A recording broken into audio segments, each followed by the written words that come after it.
This is Sean with Voices Live On, and we're going to be doing a little favorite memories and kind of an explanation of how Halee's father can also save his life stories as well as honor her mother. So, Halee, if you could just give us a little bit of background of where you are right now, and to start off, a favorite memory about your father and a favorite memory about your mother. Yeah, so I'm currently in Carmel, Indiana, and one of my favorite memories about my father would have to be the time that we went overseas to get a new airplane for his company, and we spent about a month in France getting it all set and ready to go to come back over here, and then we flew from France to, I believe it was Ireland, and filled back up there. Went to Reykjavik, Iceland, spent the night there, kind of explored a little bit. We went to the Blue Lagoon spa there, and it's really pretty. And then we went the next day, flew to Canada, then to Maine, and then to back here to Indiana. And I think that was one of the coolest experiences I've ever done with my dad that I'll always remember for the rest of my life. And then a very cool experience with my mom. I lived with my mom mostly my whole life. So just every day being with her, her dedicating her whole life to me, just every day with her was amazing. She would always plan fun family trips, and she would never, she would always help me with everything that I ever needed, and she was just a really good mom. Okay. So we also conducted a half-hour phone interview with you about your favorite memories of your dad and also some with your mom. How did you like that experience? And do you think you covered a lot more than, I guess, going into it, what you thought you'd cover? Yeah, I definitely covered a lot. I think the whole experience was very good. It went very nicely from beginning to end, and it was it's kind of like a relief. Like, it's good to talk about these things and to have them as a memory and to pass them on to our children and children's children. So I think this is a wonderful thing. Did you feel you got a little bit of therapy from the session yourself? Most definitely. Well, one of the things is you going back and listening to the memories besides your father being able to listen to it, because you'll think of other things by listening to your own voice that you're prompting you into your own memories of things you've forgotten.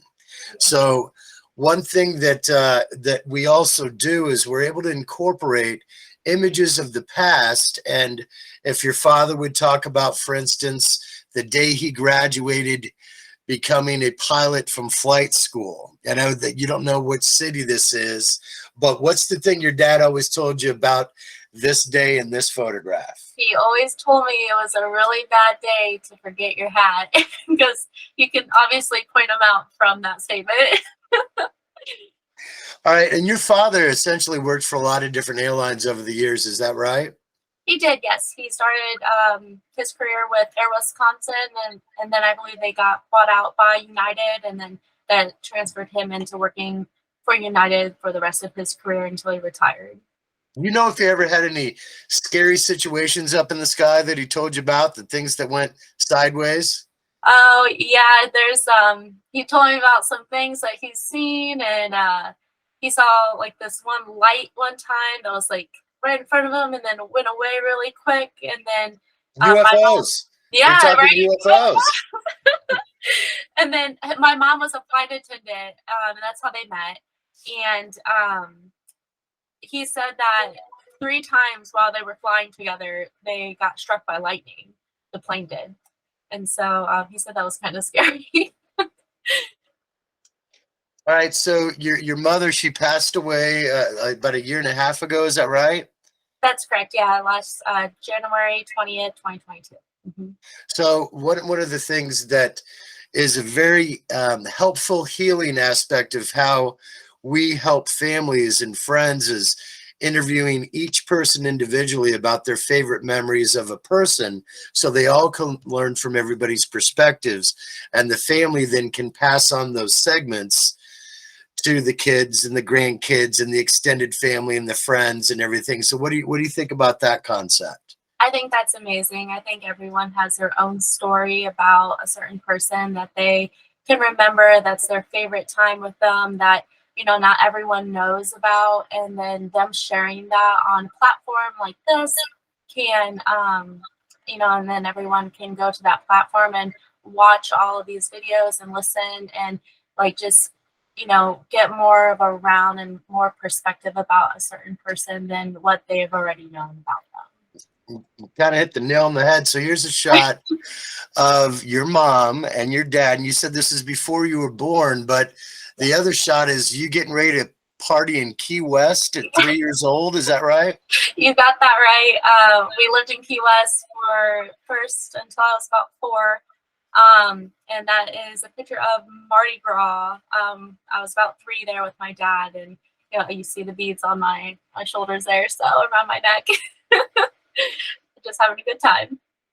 So have you been back to Mardi Gras yourself and had any crazy times yourself? I think you might have mentioned something to me possibly. Oh, you know, it's definitely in the works. I haven't yet as a young adult, but it's definitely something that's on the list, the bucket list there. So. Nothing Fantasy Fest, huh? Oh man, Fantasy Fest, yes. That's a different story.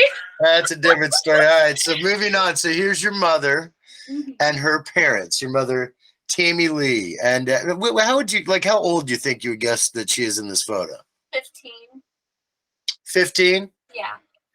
Do you remember any unique stories of her high school years that kind of stand out that she told you that happened to her?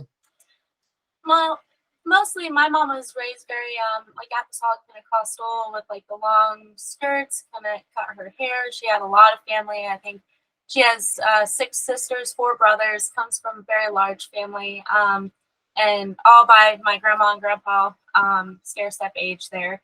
And I think that she just, you know, she lived a very fun life. At her celebration of life, there's a few people that, you know, that she grew up with that told me some stories, and you know, I honestly can't remember them at this very moment of time, but I think that she had a good childhood for the most part. And you know what? You kind of brought up a good point. When people go to a funeral, they're there to support, and they literally only have 8 seconds to hug the family because they're in line. Yes. And they move on. And then maybe they get to say some things later, but it's short. So, you know, one of my good friends, he passed away and he was Butler's head tennis coach. And to have the faculty and the team and friends and family all tell their elongated versions of him. The mother, she listened to one a day. And here's a shot of your memorial shelf for your mother. Why don't you kind of go through? I know that you said that, you know, there's a glass stone that was created, and there's a few other items on there. So why don't you just, and I think your puppy stuffed animal from when you were a kid. Why don't you give us a breakdown of what's on that shelf and how you're honoring her? Yes, definitely. So, yeah, the stone was made by a family member. She made one for each one of us, for me and for each one of my mom's sisters and brothers, and actually lights up. It's very nice. The dog was my favorite stuffed animal growing up. My mom actually got like pictures with me with that, like professional pictures done with me with that animal. So stuffed animal there. So it's just something that is kind of close to my heart. My mom is in that as well, in that picture with her handprint. That is her when she was 21, I believe. And then the little photo underneath is me when I think I was 5. And that was one of my favorite pictures, and I know that was one of my mom's favorite pictures of me as well. And then there's my mom in her urn, and the flowers from her celebration of life that I took. Okay, so something that was pretty impressive when we were doing your phone interview about your favorite memories of your parents, and there's something to be said about just being able to listen to someone's voice and picture the things you want to picture. And one of the harder questions I ask that take people time to think about it is, what have you really learned from them? What are the phrases or the aspects of life that they've given you, that motivation, words to live by, golden rules? And you really came up with two that were great, both from your father and then also from your mother. If you could just kind of state those and what they are. Yeah, so my mom never that she always woke up every single day and just took the bull by the horns and just did what she needed to do. She never let life interfere with what she wanted and her goals in life. And I really think that her teaching me that by showing me has, I've developed those same qualities, and I can't, thank her enough, because I think that is a very good quality to have in life. And with my dad is he, it's not about the destination. It's about the journey, and a little bit about the destination, but mostly about the journey. And because that's where memories are made. And you can plan through life, but it's really those moments in life that you're not planning that you truly live.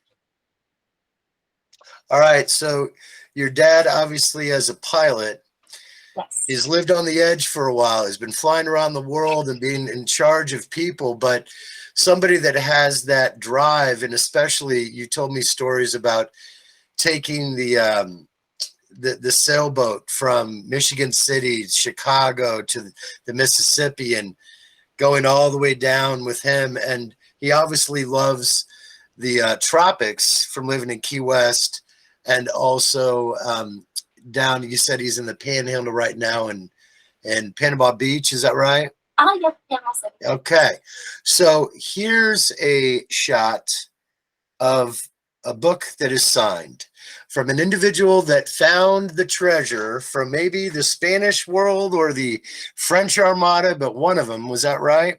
Spain, yes. Spanish Armada. Yes. And there's a lot of jewels still down in the water, and your dad has gone on the excursion out there to find them. Is that true? He is friends with the guy who found it all, Mel Fisher. The guy that found it all. Do you know if he is still alive? I don't believe he is, but Okay. I could be wrong. But your dad would probably have some epic stories that Mel has told him over the years, besides his flight stories, I'm assuming. Most definitely, yes. There are lots of stories that, he told me a few about, an emerald, and a guy going out to the site and finding an emerald in conch shell. And the first thing that you find, you get to keep. And I think it was worth like $1 million. And it was just a very cool, experience. Back where he signed that book for my dad, he wrote, "Today's the day." And that is something that my dad told me he would wake up every single morning and say, no matter what, because there's a lot of power in words. And when you say them, usually whatever you say comes true. So in this case, it did as well. Well, that's beautiful. So one of the goals for us in general is getting a lot of people's perspectives so everybody can learn from it.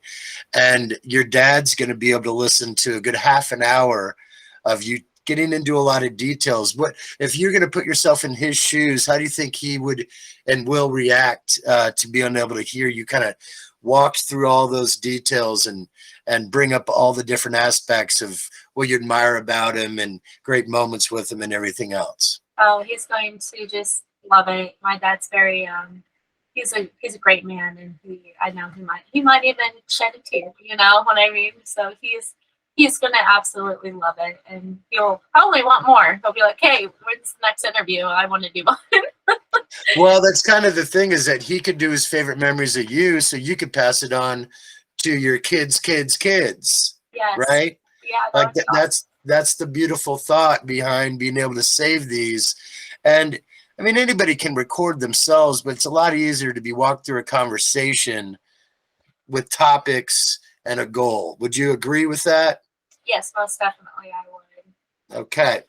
Well, listen, I'm going to close this one out, but I hope your father really loves what we did for him and knows that he can also have his own stories saved about your mom, about his coworkers, about his life, about the treasure and also the airlines. But more importantly, there's other people that you know that still could honor your mom, and all of them would be linked to your own private page that essentially the people that know, they can access and save those stories and listen to them whenever they want to reminisce. Yes, definitely. My neighbor already, I was telling her about this and she's already wanting to do it. So, and I know once my family sees their stuff, they're going to definitely do that as well. Well, I really appreciate your time, and I'm glad Asher introduced us, and I'm looking forward to hearing the treasure. Like, I want to live on a deserted island in Robinson Crusoe family and blah, blah, blah when I was a kid. So I've always thought about that treasure, and I'm pretty impressed and I'm looking forward to hearing those aspects of it besides him flying the skies for the people on the planet. Yes, definitely. It's definitely a very cool life to live. So I'm right there with you. All right. Well, listen, just stay on the line and I'm going to close this one out. Okay, thank you.